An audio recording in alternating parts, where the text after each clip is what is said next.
Summer 2020, Gisborne, New Zealand. We see a small school where kids are running around and minding their business. Then we see a shot of Julian Dennison's character called Michael Webster. He was sitting on the desk and waiting for the next lesson to start. But then at least 8 police vehicles passed through the school. Michael sees them through the window and he's so worried.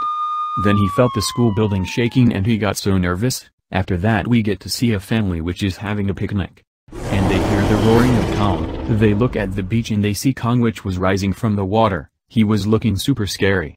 Then he saw a small village and he saw humans too. He soon remembered what he came here for and he started destroying village. Of course when he was swimming Monarch noticed him and they followed him, and they were shooting the Kong to stop him. They were shooting everything they had but Kong was very strong and he kept destroying the village. Then we get to see shot of Michael which was coming out from school.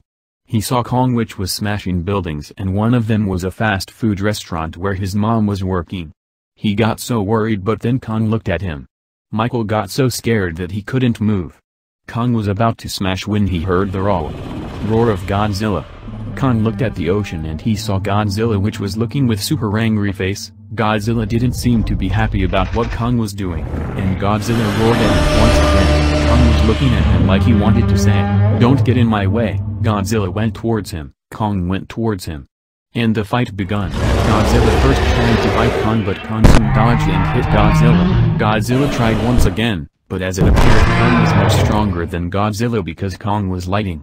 Then Michael started running towards the fast food restaurant only to find it completely smashed.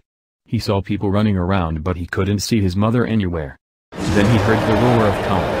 He looked and saw how charged Kong kicked his feet to Godzilla's rib. Then he started running towards ruins and pushing bricks away in hopes of finding her mother but unfortunately he couldn't.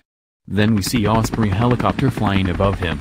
Soon another 5 Ospreys fly above Michael. Michael stood in silence and tear got on his eye. Then we see Kong which is sitting on Godzilla and looking at destroyed city and survivors which were crying and were helping other people. Kong felt guilty. But then he heard weird noises coming from Godzilla. He felt strange and Godzilla struck him atomic breath. Kong got pushed away and Godzilla stood up with an intimidating face.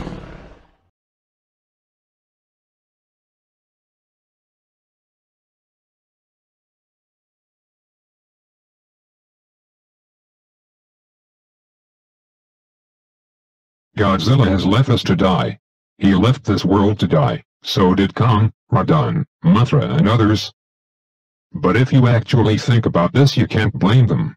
It was all fault of alien called Space Godzilla which caused all the Titans to go rogue. And each of the Titans did their part of protecting Earth's balance. And now their gun world has gone through terrible things. Countless tsunamis, wildfires, many deadly viruses and much more. Earth started getting destroyed and within the 6 years the Earth has changed completely.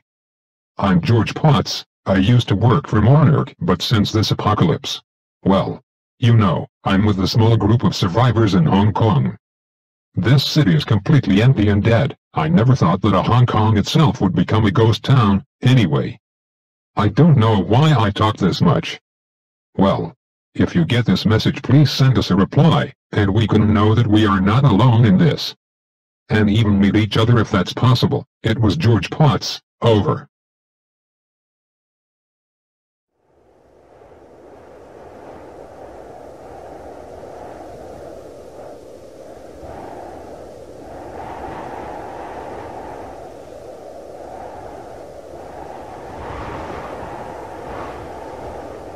After that we see empty streets of Hong Kong. We see newspapers dropped on the road full of non-functioning cars. Then we see a wolf passing the streets, but then he hears the sounds of a truck. He looks at the other side of the road and see giant Pepsi truck which is headed directly at him. Wolf gets scared and runs at the other side of the road. Pepsi truck passes the roads with the giant iron spikes on its front to get the non-functioning vehicles out of the way. Then we see George Potts which is driving this truck and he's older now. Then we see a new character Jason Armstrong. He is blonde man in his middle 20s. He was sitting next to George Potts thinking about something.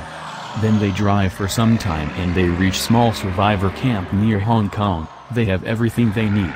They have seed farms, tents, small wood houses, and more. Then we see kids which are playing with ball. Then we see George and Jason getting out of the truck, then they meet an old lady and tell her that they brought what they asked them for. Old woman looked at both of them suspiciously and sent a few men to open the truck, and they brought some boxes out of there. They put them on the ground and opened them. They saw a lot of dead fish in the boxes. One of the men smiled and said that it'd be enough for quite some time. Then George Potts looked back at old woman and told her, "Now you believe me?" He smiled and he walked past her. Then Jason also looked at that old woman and told her, "You should stop suspecting us, ma'am," and he also walked past her. Then we see a black Labrador running towards Jason. Jason shouted, "Fenrir." He sat down on the ground and started cuddling his dog. Then we see George Potts sitting down and talking to another man. He asks him, "Any response on that message yet?" This man gets a little angry and yells at him, "Seriously, man? We sent that message 4 years ago and you've been asking this almost every week. If we ever get a response I'll tell you, man." "Yeah, I've been a cunt," and started laughing. This man told him that he was crazy and got his headphones on. After that we see Jason, which is still cuddling his dog, but then 10-year-old kid started running towards the center of the camp and started shouting, "They are coming! They are coming!" Then we see a few men grab their guns and stand at the gate of the camp. Then we see around 6 red jeeps stopping near the gate and we see terrorists in red uniforms coming out. All of them were holding rifles. Then we see an armored red jeep also coming and stopping near the gate and we see an evil man with sunglasses. His name was Thomas Marino. He came out holding Desert Eagle and wearing armor gillet. Then he started slowly walking towards the gate. Then he shouted, "Hello my fellow friends. Remember our offer?" Then Jason came out and asked him to not do this. But Thomas smiled and said, "A deal is a deal. Now give us what we want or we will raid you. We all have guns, see?" And he pointed at his soldiers, which started reloading their weapons. Then Thomas asked once again, "So what are we getting? A food or a woman?" Jason looked at the survivors disappointed and went in there to ask them what they would bring, but they chose to give them the woman since food would barely be enough for them anyways. Then George Potts looked sad and pointed the men at something. 3 men of the camp caught a young woman and tied her with chains. She was screaming that this was madness, but no one could do anything else at that point. Thomas sent his 3 men. They took her and put her in a small pickup with cage on it. Then Thomas told the survivors, "Goodbye fellow friends," and started laughing. Then he went towards his jeep and left the place. Then George Potts said, "Okay everybody. Now come here. I wanted to keep these toys only for me, but now I guess we all need them." Around 40 people gathered there and George Potts climbed inside the Pepsi truck. After 20 seconds he came out with a huge black box and dropped on the ground. Then he told the men to open it and they do as he says. They opened the box and saw a bunch of rifles, guns and grenades put in that box. Then they looked at George with surprised face. And George said, "I have 2 more boxes like this in the back. Let's have fun, shall we?"